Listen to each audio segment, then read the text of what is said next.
Mahigit 1.1 million pesos halaga ng mga iligal at kusang isinukong sigarilyo ang tuluyang winasak ng Nueva Ecija Police Provincial Office o NEPO bilang bahagi ng pinaigting na kampanya laban sa illicit trade at mga produktong walang kaukulang buwis sa lalawigan.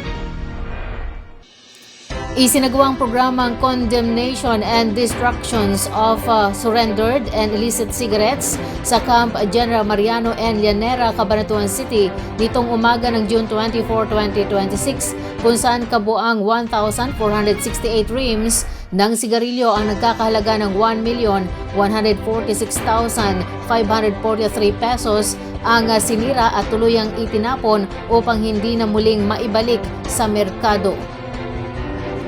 Ayon sa NEPO, ang mga nasabing sigarilyo ay nakumpiska sa magkakasunod na operasyon ng pulisya sa iba't ibang bayan at lungsod ng Nueva Ecija. Ang ilan naman ay voluntaryong isinuko ng mga individual at negosyante bunga ng masinsinang information campaign at pakipagdialogo ng mga pulis sa mga komunidad hinggil sa mga epekto ng pagbebenta at paggamit ng mga iligal na produktong tabako. Pinangunahan ni Police Colonel Richie R. Claraval, Acting Provincial Director ng NEPO, ang aktibidad na dinaluhan din ng mga kinatawan mula sa Provincial Health Office o PHO, Bureau of Internal Revenue o BIR, Bureau of Fire Protection BFP, Business Permit and Licensing Office o BPLO, mga miyembro ng media at iba pang personnel ng kapulisan. Ipinakita ng aktibidad ang matibay na koordinasyon ng iba't ibang ahensya ng pamahalaan upang sugpuin ang paglaganap ng mga produktong tabako na hindi rehistrado, walang kaukulang buwis at maaaring magdulot ng panganib sa kalusugan ng publiko. Sa kanyang mensahe, binigyang diin ni Police Colonel Claraval na mahalagang mapanatili ang agresibong pagpapatupad ng batas laban sa mga iligal na produkto upang maprotektahan ang mga mamimili at suportahan ang mga lehitimong negosyo. Aniya ang matagumpay na pagsira sa mga nakumpiskang sigarilyo ay patunay ng patuloy na determinasyon ng NEPO na labanan ang iligal na kalakalan sa lalawigan. Dagdag pa niya, magpapatuloy ang kanilang pakipagtulungan sa iba pang ahensya ng pamahalaan upang higit pang mapalakas ang mga operasyon laban sa mga lumalabag sa batas at mapigilan ang pagpasok at distribusyon ng mga kontrabando at pekeng produktong tabako. Naniniwala ang mga otoridad na bukod sa pagkawala ng malaking halaga ng kita ng pamahalaan dahil sa hindi nababayarang buwis, nagdudulot din ng hindi patas na kompetisyon sa mga lehitimong negosyante ang paglaganap ng mga iligal na sigarilyo.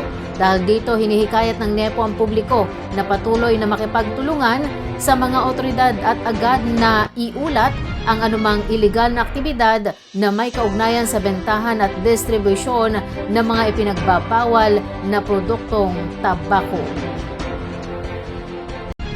Muling nabuhay sa alaala ng mga Nueva Ecijano ang makulay na kasaysayan ng dating bayan ng Pantabangan, Nueva Ecija matapos muling lumitaw ang krus ng lumang simbahan na matagal nang nakalubog sa ilalim ng Pantabangan Dam. Naging posible ang pambihirang tanawing ito matapos bumaba sa 183.33 metro ang antas ng tubig sa dam noong June 19, 2026 dahilan upang muling masilayan ang ilang bahagi ng dating komunidad na isinakripisyo para sa isa sa pinakamahalagang proyektong pang-irigasyon sa bansa. Ayon sa Pantabangan Tourism Office, ang muling pagpapakita ng lumang simbahan ay hindi lamang isang kakaibang pangyayari kundi isang makasaysayang paalala ng pinagdaanan ng mga mamamayan ng Pantabangan.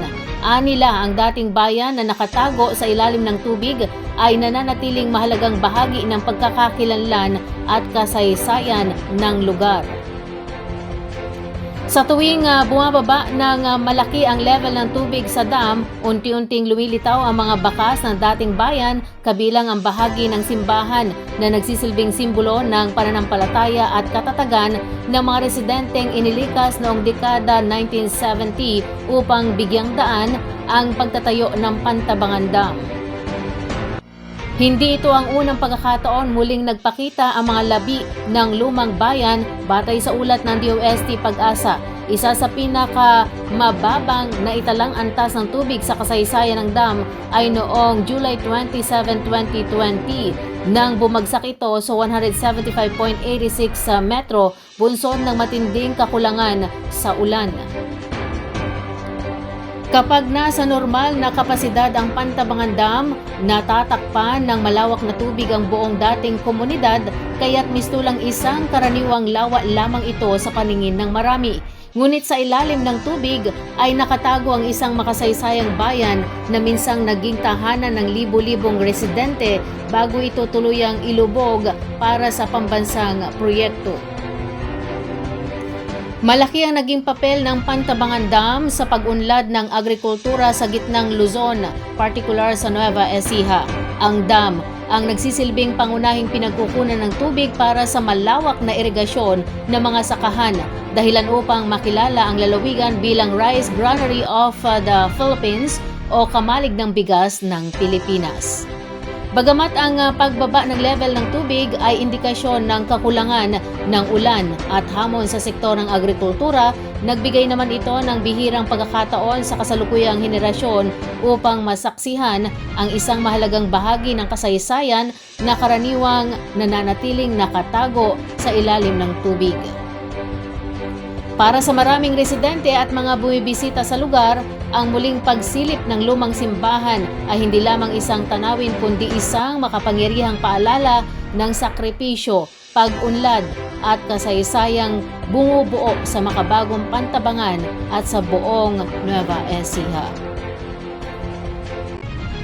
Nagsagawa ng candle lighting vigil ang mga leader, estudyante, campus journalists at iba pang sektor ng Central Luzon State University o CLSU Science City of Muñoz, Nueva Ecija noong June 21 bilang panawagan para sa mas ligtas na kapaligiran sa loob ng pamantasan at pagkundina sa umano'y mga insidente ng red tagging at surveillance laban sa ilang miyembro ng komunidad ng universidad. Idinaos ang pagtitipon sa Christ the Worker Chaplaincy kung saan nagtipon ang mga kalahok para sa isang panalangin at solidarity activity na naglalayong ipahayag ang kanilang pagkabahala sa mga ulat ng umano'y paniniktik sa ilang leader, estudyante at organisador sa unang bahagi ng academic year 2026-2027.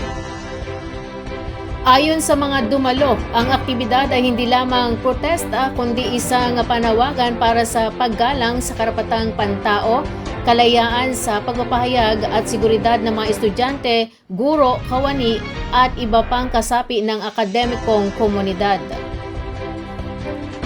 Kabilang sa mga nagsalita sa programa sina Student Regent at University Supreme Student Council USSC Chairperson Rachela Ballesteros, Independent Campus Journalists Union for Press Freedom ICJUPF Chairperson Justin Ace Sandoval at Anakbayan Nueva Ecija Representative Eyo Bartolome. Sa kanyang mensahe, sinabi ni Ballesteros na layunin ng pagtitipon na magbigay ng espasyo para sa pagkakaisa ng komunidad ng CLSU at manawagan ng kapayapaan at proteksyon para sa lahat ng nasa loob ng universidad. Nagpasalamat din siya sa mga dumalo at sa Christ the Worker Chaplaincy sa pakikiisa sa kanilang panawagan para sa hustisya, seguridad at pangalaga sa kapakanan ng mga estudyante at empleyado ng pamantasan. Samantala, binigyang diin naman ni Bartolome ang kalagayan ng mga tinatawag na desaparecidos o mga individual na umano'y sa pilitang nawawala. Nananawagan siya ng masusing pagprotekta sa karapatang pantao at paghahanap ng hustisya para sa mga biktima ng mga paglabag sa kanilang mga karapatan. Nanindigan din si Sandoval para sa pagpapanatili ng ligtas na espasyo para sa pamamahayag at malayang pagpapahayag ng saloobin sa loob ng universidad. Aniya, mahalagang mapangalagaan ang kalayaan ng mga estudyante, mamamahayag at organisasyon laban sa anumang anyo ng pananakot o harassment.